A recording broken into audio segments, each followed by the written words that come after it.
Every single season you spend money on pesticides, mix the same sprays, repeat the same routine, and the same aphids return. The same beetles come back. The same slugs finish whatever is left standing. What nobody ever told you is that 6 specific plants exist that run a complete pest control operation in your garden for free, every single year, without a single bottle opened. At least 2 of them are plants most people rip straight out of the ground because they mistake them for weeds. That stops today. Most gardening content tells you what to plant. This goes further. You are getting the exact compounds, the precise biology, and the specific placement strategies behind every single plant, because that is the difference between decoration and defense. If that is the level of information you have been looking for, stay right here. Plant 1. Lavender. You have seen lavender everywhere. Gardens, candles, soaps, skincare products. Every gardener recognizes it. What almost nobody understands is the precise biological mechanism that makes pests genuinely unable to tolerate it, and why the way most people plant it makes it nearly useless as real protection. Lavender carries 2 compounds locked inside the glandular hairs covering every surface of the plant, linalool and linalyl acetate. To us, that fragrance is familiar and calming. To moths, fleas, flies, mosquitoes, and silverfish, those 2 compounds completely overwhelm their olfactory system. Their navigation shuts down. They turn around before they ever reach whatever you planted nearby. That is not poetic language. That is the actual biological mechanism happening in your garden every single day. Here is the information that changes everything, and most gardening content never gets here. 1 lavender plant is decoration. 3 lavender plants spaced 18 inches apart is a fortress. The combined oil output of 3 plants does not simply triple the protection. It creates a continuous scent zone, a wall rather than an isolated point source. That wall is what actually redirects flying pests away from your beds. 1 plant scattered in a border cannot do that. 3 plants deliberately positioned absolutely can. USDA Zones 5 through 9. Lavender is reliably perennial. Zone 4 gardeners plant it against a south-facing wall and lay thick mulch across the base before winter. Zones 10 and 11 treat it as a cool season perennial, get it in during fall, and give it afternoon shade through the hottest months. Full sun, minimum 6 hours daily. Well-draining soil above everything else. Lavender sitting in wet ground will rot at the crown before you notice. Heavy clay soil needs coarse gravel worked through it thoroughly, or put it in a raised bed entirely. Space plants 18 to 24 inches apart depending on variety. Best placement: along bed borders, beside roses, near vegetable patches, and at doorways or patios where mosquitoes gather at dusk. 1 tip almost everyone misses: do not cut lavender all the way back in autumn. Leave 1/3 of the green growth standing. That remaining growth protects the crown through winter and brings the plant back strong every spring. Cut it to the ground and it may not return. The bonus extends further than most people realize. The flowers are fully edible. The dried stems work indoors all year. The oil carries centuries of documented medicinal history. This is one of the highest value plants per square foot you can put anywhere in a garden: pest control, pollinator magnet, culinary herb, and home remedy, all from the same root system. Plant 2. Catmint. Yes, it is related to catnip. Yes, your cat will lose its mind over it. Set that completely aside, because what catmint does to the insect population surrounding your garden deserves your full attention. Researchers at Iowa State University found that nematode, the active compound inside catmint, is roughly 10 times more effective at repelling mosquitoes than DEET, the synthetic chemical inside most commercial bug sprays people spend real money on every season. 10 times more effective. And it is growing in a perennial that returns every year at 0 cost. Mosquitoes are only the beginning.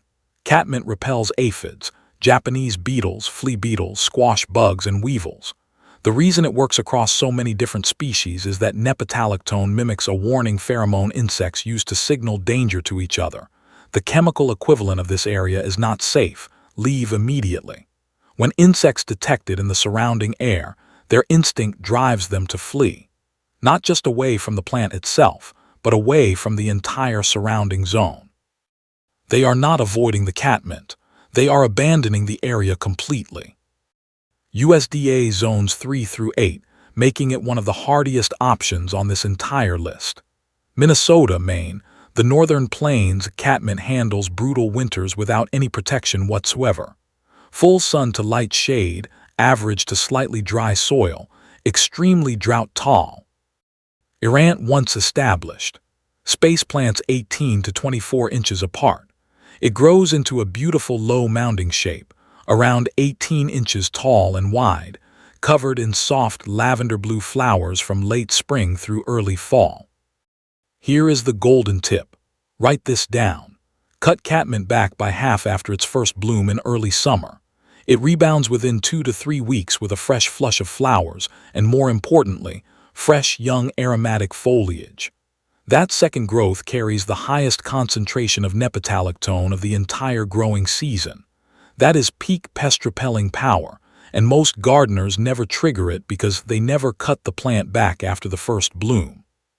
Plant catmint along the edges of vegetable beds, near squash and pumpkin where Japanese beetles are a recurring problem, and along pathways where foot traffic brushes the leaves and releases the compound directly into the air around you without any effort on your part. One practical warning: if you have outdoor cats, protect young transplants with wire enclosures until the plants are fully established. A cat rolling on a fresh transplant will set you back weeks. Plant 3, Yarrow. This plant has been used for over 3,000 years, and modern science has now confirmed in precise detail exactly why it works so well in a garden setting. What makes Yarrow different from everything else on this list is that it does not just repel pests. It recruits an army to hunt them for you, and it runs both operations at exactly the same time. Yarrow's feathery foliage releases camphor, boreneol, and eucalyptol. All three are volatile compounds, meaning they push directly into the surrounding air and create an airborne chemical barrier that aphids and mosquitoes find genuinely intolerable. Research published in 2026 identified boreneol as a potent activator of a specific olfactory receptor in mosquitoes, OR49, that triggers immediate avoidance behavior across multiple species, including Aedes aegypti, the primary dengue and Zika carrier. That alone would make Yarrow worth planting. But Yarrow goes further. Its flat-topped flower clusters, called corymbs, are perfectly structured landing platforms for parasitic wasps, hoverflies, and lacewings, the insects that eat aphids, caterpillars, and whitefly larvae for breakfast. A single lacewing larva can consume up to 200 aphids in 1 week. Yarrow pulls them into your garden and gives them a reason to stay permanently. So while its foliage is chemically pushing pests out, its flowers are biologically pulling predators in. Nothing else on this list does both simultaneously at that level. USDA zones 3 through 9.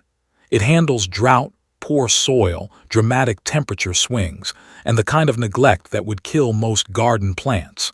For anyone newer to perennial gardening, this is the most forgiving plant on this entire list. Here is the counterintuitive golden fact that most gardening content gets completely backwards. Yarrow performs better in poor to average soil. Rich, heavily fertilized ground makes it floppy, tall, and far less aromatic.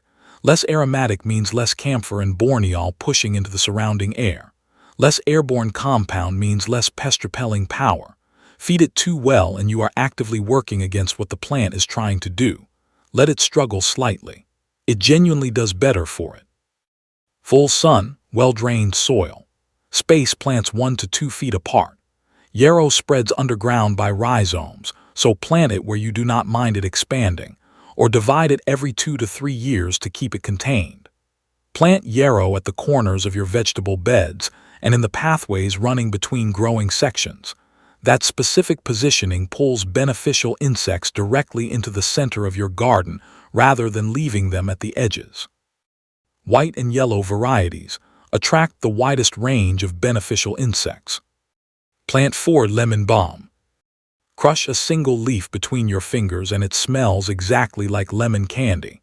That scent comes from a compound called citronellal, the same substance used in citronella candles that people burn on back porches every summer trying to keep mosquitoes away. The critical difference is that a candle burns out. This plant does not. Lemon balm releases citronellal continuously through its leaves, especially when the sun warms them during the day or when they get brushed against while you move through the garden. It is always working. Mosquitoes, gnats, aphids, and squash bugs all respond to it the same way. They avoid the surrounding area entirely. But the pest-repelling story of lemon balm goes further than what most people ever hear. Lemon balm releases a specific compound that directly interferes with the trail pheromones ants use to communicate with each other. Those pheromone trails are the entire operating system of an ant colony. They direct the colony to food sources, coordinate movement, and build the network that allows thousands of individual insects to function as one unit. Disrupt those trails and you disrupt the entire operation at its foundation. Plant lemon balm near ant entry points and you are not just repelling them, you are breaking their communication system at the source. USDA zones 4 through 9, particularly vigorous in zones 6 through 9. It tolerates shade better than almost any other pest-repelling plant on this list, which makes it ideal for partially shaded garden corners where other options will not survive. Partial to full sun, moist well-drained soil.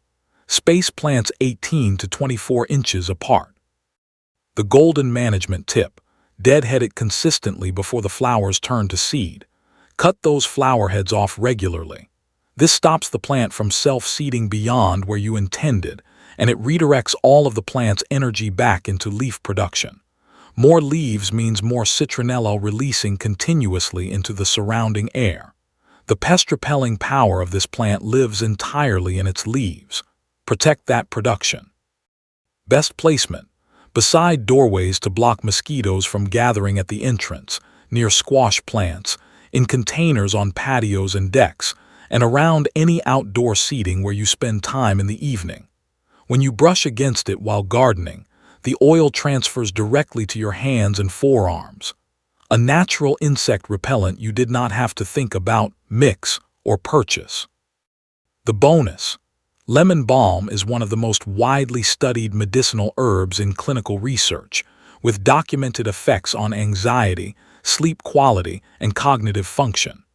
The same plant guarding your vegetable beds is a free wellness herb growing 3 feet from your back door. Plant 5 chives. Most people think of chives as something they chop onto a baked potato. In a garden bed, chives are one of the most strategically effective pest control tools available, and they work in a way that is completely unique among everything else covered today. Chives belong to the allium family, alongside garlic, onions, and leeks. Every member of that family shares one defining characteristic: they produce sulfur compounds, specifically allicin and diallyl disulfide. These compounds release from the leaves above the soil surface and from the root system growing below it. That underground release is what makes chives genuinely different from every other plant on this list.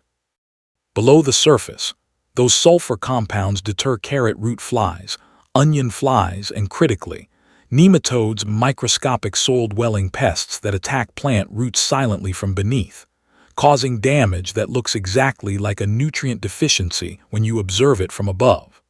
Most gardeners spend real money on fertilizer trying to correct a pest problem they cannot see and have never correctly identified.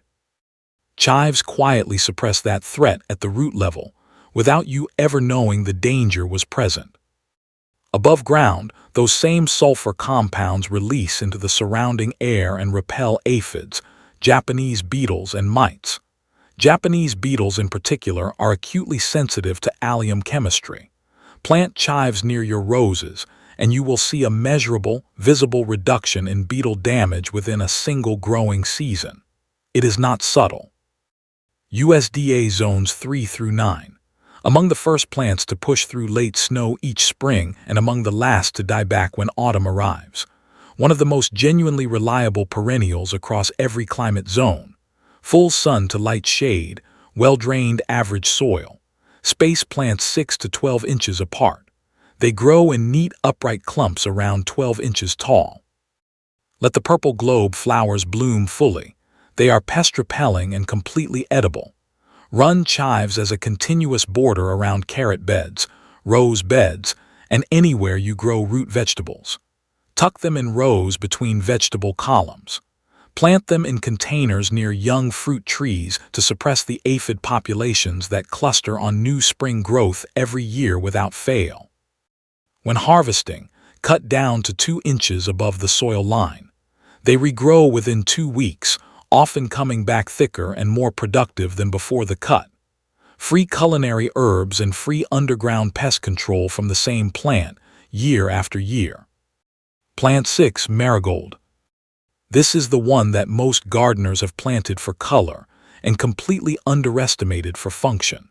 Marigolds are not just cheerful border flowers. They are running a targeted chemical operation underground that almost no other plant on this list can match. And the science behind it is specific enough to change exactly where and how you use them. Marigold roots release a compound called alpha-terthienyl directly into the surrounding soil. Research published in the journal Molecular Plant Microbe Interactions confirmed that alpha-terthienyl is nematocidal. It inhibits the hatching of nematode eggs by penetrating the nematode's hypodermis and triggering oxidative stress. California trials showed that tomatoes grown after a marigold crop had significantly lower root gall counts from root knot nematodes and measurably higher yields as a result. That is a peer-reviewed result, not a gardening myth. Above the soil, marigolds release thiophene compounds from their foliage that repel white flies, aphids, and squash bugs. Their strong scent disrupts the host location signals that flying pests rely on to find your vegetables, creating a chemical interference zone around whatever you plant them near. There is one critical detail that determines whether marigolds actually work as nematode control or simply look nice in your borders. The benefit lives in the roots. To get it, marigolds must be planted at least 2 months before your vegetable crop in the same location, and ideally grown as a full-bed cover crop, then turned into the soil before planting. A single row along the perimeter looks appealing but delivers very little nematode suppression because the root chemistry never reaches the soil where your vegetable roots are growing. Plant them densely across the full bed, let them grow for a full season, and then incorporate them into the soil. The following season, that bed will be measurably cleaner underground. USDA Zones 2 through 11 as annuals, they grow everywhere. French marigold varieties, the shorter compact types, have been shown to be more effective at nematode suppression than the large African varieties. Full sun, average well-drained soil. Space 6 to 9 inches apart for dense coverage. For above-ground pest repelling, plant them thickly along bed borders, beside tomatoes, peppers, and any brassica crops. For nematode control, treat an entire bed as described. These are 2 different uses, 2 different placements, and both of them are worth doing. Start with Yarrow this weekend. Zones 3 through 9, it is the easiest to find, the cheapest to buy, and practically impossible to kill. And the moment it flowers, it starts recruiting biological hunters into your garden. Add catmint along your bed edges. Run chives as your border. Plant marigolds the season before your heaviest vegetable bed. Position lavender upwind.